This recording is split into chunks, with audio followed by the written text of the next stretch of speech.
Assalamualaikum warahmatullahi wabarakatuh. Nama saya Maharudin Kubro dari kelompok 7. Nama saya Al-Hanif Ayatullah Husaini dari kelompok 7. Saya Muhammad Alfian Jamil dari kelompok 7.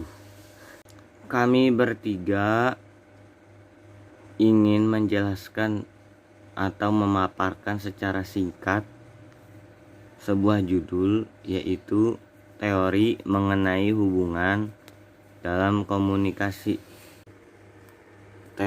Hubungan teori dalam komunikasi terbagi menjadi 4, yaitu teori sibernetika, kedua tradisi sosiopsikologis, ketiga tradisi sosiokultural, keempat tradisi fenomenologis.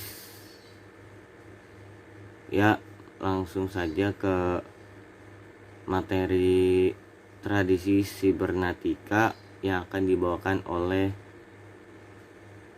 saudara Maharudin Kubro. Baiklah, di sini saya akan mencoba menjelaskan teori mengenai hubungan dalam komunikasi.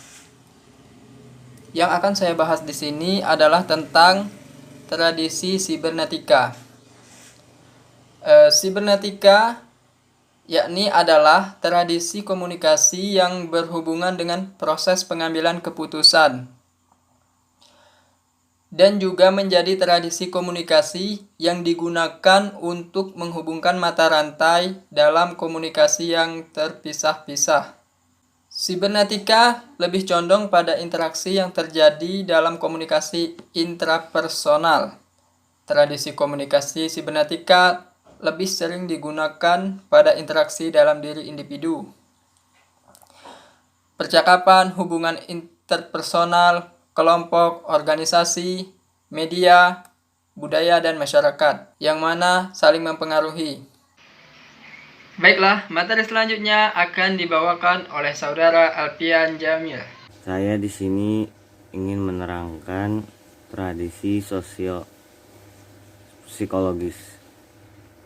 Sosiopsikologis atau sosiopsikologikal ialah tradisi komunikasi yang berfokus pada peran manusia sebagai makhluk sosial. Teori komunikasi dalam sosiopsikologi merupakan teori mengedepankan perilaku soal individu, variabel psikologis, efek individu, kepribadian, sifat, dan persepsi.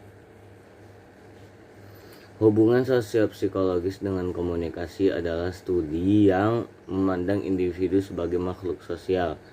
Teori-teori yang berada di bawah tradisi sosiopsikologis memberikan perhatian pada perilaku sosial individu, variabel psikologis, pengaruh individu, kepribadian dan sifat, persepsi, serta kognisi. Baik, selanjutnya ialah teori sosiokultural. Teori sosiokultural ialah tradisi komunikasi yang lebih condong dengan hubungan interaksi antar individu di dalam lingkup masyarakat.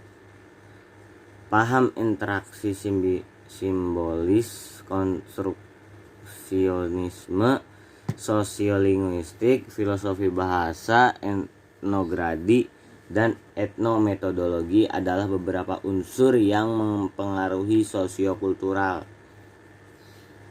Hubungan sosiokultural dengan komunikasi ialah menunjukkan cara pengalaman kita terhadap makna, norma, peran, dan peraturan yang dijalankan secara interaktif dalam komunikasi.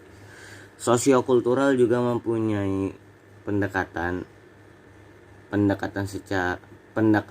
sosiokultural terhadap komunikasi, yaitu menunjukkan cara pemahaman kita terhadap makna, norma, peran, dan peraturan yang dijalankan secara interaktif dalam komunikasi. Materi selanjutnya yaitu fenomenologis akan dibawakan oleh saudara Al-Hanif Ayatullah. Waktu dan tempat dipersilahkan.